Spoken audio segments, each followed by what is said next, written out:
All right, Coach. So I spoke with you right away on the phone when the decision came down about two-a-days. But kind of tell me again, what was your initial reaction when that decision was made?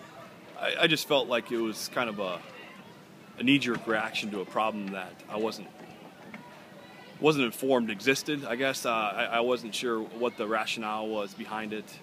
It's still a little bit cloudy on why the change needed to be made. Everyone wants safety and what's best for kids, and so I know that the rule was changed because of that, and so everybody passed the same rules, so it's not like it's going to affect us any differently than anybody else. But I felt like we did things in a way that was pretty safe. We went 7 a.m. to 9 a.m. in the morning, with 7 p.m. to 9 p.m. at night, with a huge break in between, and at times where the weather wasn't really warm and hot. And I just feel like if there were people that were kind of taking advantage of situations, I wish the state could have addressed those specific schools rather than take away those 5 practices from everybody. Sure. No, obviously a lot of those thoughts are probably what you still think, but compared to initial reaction, disappointment, has your thoughts changed on it at all? Do you kind of see maybe where they're coming from a little bit in some ways, or what's just your thoughts from when the decision was made to now when you get out on the football field? Well, we've had a pretty mild summer, so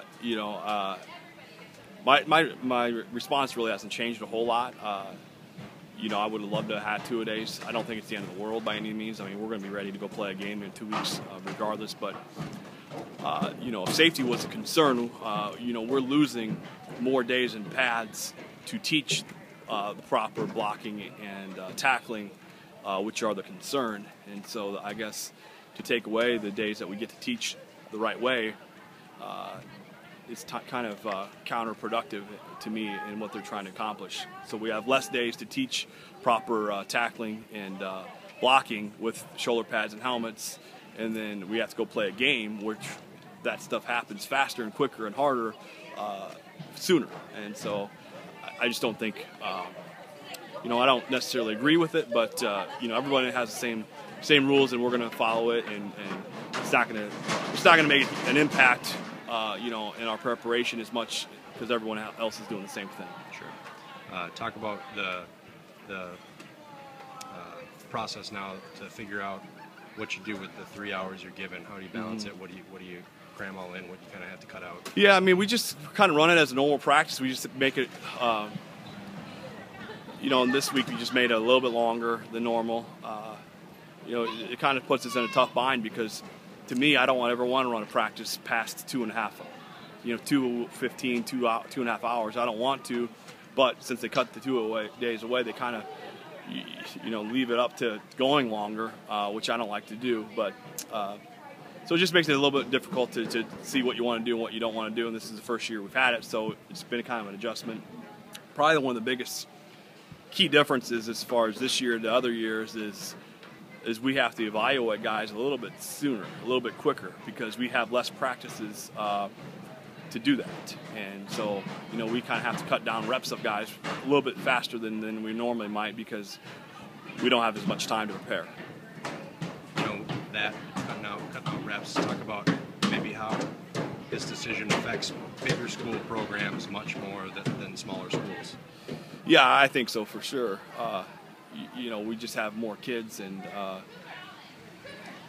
we just have a lot more going on also. And the smaller schools can do a lot more together. 9 through 12, where we've got 150 kids in our program. So you're trying to manage all the stuff that's going on. It's more to manage at the bigger schools. Sure. And then kind of last thing, most coaches seem to agree, even if they can figure out ways to deal with the changes, that no more two-a-days just kind of tarnishes the history and the tradition a little bit of Iowa football, of what previous players, their dads or grandfathers have gone through. Yeah, I mean, it's just kind of one of those things, everybody talks about, you talk about high school football, and one of the first things you're going to talk about usually is two-a-days, and so that's just, it's unfortunate that our kids didn't get to experience that this year. There's a safe way to do it. Nobody wants what's to be unsafe, and it's too bad. There's worse things that'll happen. It's not the end of the world, but it's unfortunate that the kids don't get to experience that this year.